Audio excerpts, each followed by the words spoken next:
From the Minister of Veterans Affairs and Associate Minister of National Defence. One of my most important duties as Canadian Minister of Veterans Affairs is commemoration. We must never forget the tremendous sacrifices and contributions made by those who selflessly served their country to defend peace.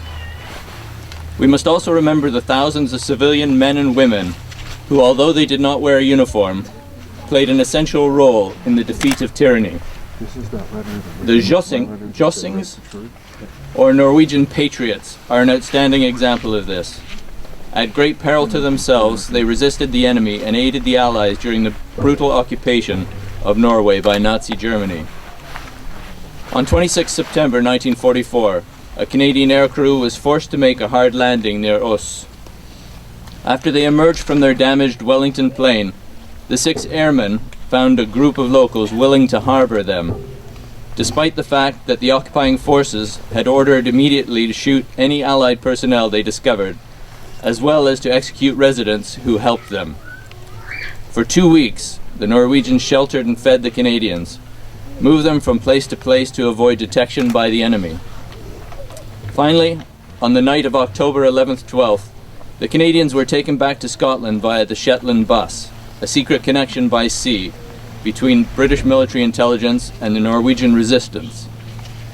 Remarkably, the full crew of 6 stayed together after being forced down behind enemy lines and successfully returned to Britain, a rare achievement in wartime. Canada will remain forever grateful to the Norwegian people who put themselves in harm's way to assist our servicemen.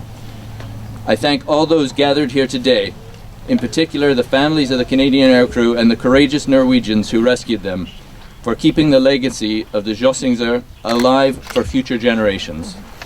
The Honourable Lawrence Macaulay. Thank you. It is an honour to represent the Royal Canadian Air Force here in not only recognizing the heroism of 6 of the finest of our airmen in our history, but also, and more importantly, to recognize and acknowledge, as well as thank, for the human charity, the courage and selflessness demonstrated by some very special Norwegian patriots in helping our crew survive and evade something that would be otherwise unimaginable.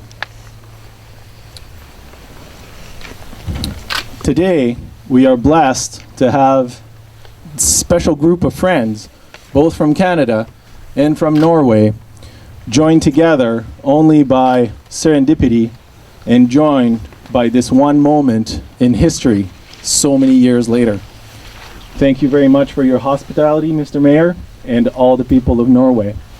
On behalf of the RCAF, we would like to extend a special thanks to all the Norway patriots, especially the people of Us, the people of Samnanger, the people of the Shetland bus, as well as the Mill Org.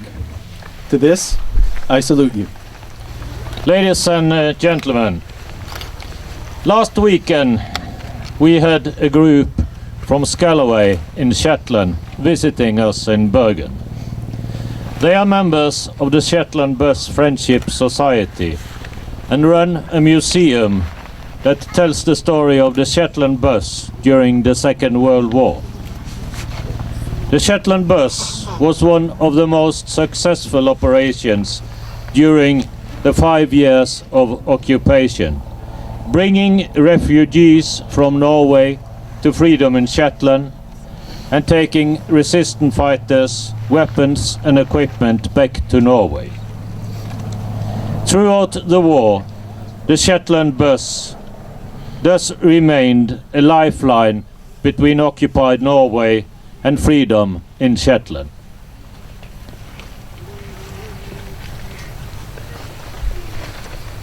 Some 300 Norwegians were involved in the Shetland bus operations. 44 of them lost their lives. HNOMS Hitra, which is together with us here today, was one of the Shetland buses. The success of the Shetland bus operation was largely dependent on the people of the islands in the west. Close friendship, love and affection, support and kind help from the people of Shetland are key words.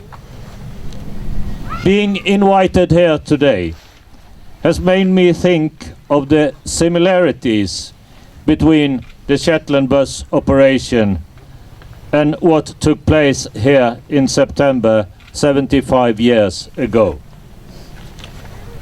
The Canadian Wellington aircraft with a crew of 6 young men caught fire and had to make an emergency landing here in Os, in the middle of German-occupied territory. The odds of a successful outcome must have been pretty low. However, the people of Os showed bravery, ingenuity, and thus succeeded in rescuing and hide the 6 Canadian airmen. Well hidden from the Germans, plans were made for bringing them out of occupied Norway, and within 3 weeks they were picked up by the Shetland bus, Vigra, the sister ship of Hitra, and brought across the North Sea to freedom in Shetland. Like the Shetland bus operation, the rescue of the air crew here in Os was successful due to fearless support and help from the locals. Today, it's time to commemorate both the 6 young men flying the Wellington aircraft as well as the people of Os who played a crucial role in their rescue and supported them in their fight for freedom. We appreciate and admire their brave efforts and pay our deepest respect to them all. Whether they were regular people or members of Milord, everyone who helped the crew knew that they would be shot if they were found out by the occupation forces. They helped anyway. Their humanity, their courage, their generosity so saved those 6 strangers who became our fathers, who also became grandfathers and great-grandfathers. We celebrate that courage and remember those remarkable people.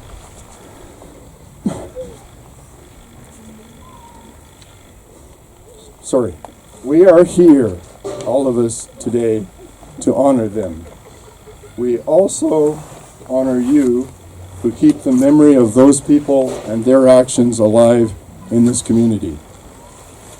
As someone said recently, my father said that when they landed in this field, the crew thought that they were among strangers, but soon found that they had fallen among friends. He wrote, "I know that I am echoing the thoughts of each member of our crew when I say, we can never repay the enormous debt we owe to those living and dead, who by their unselfish, heroic actions aided us in our hour of need."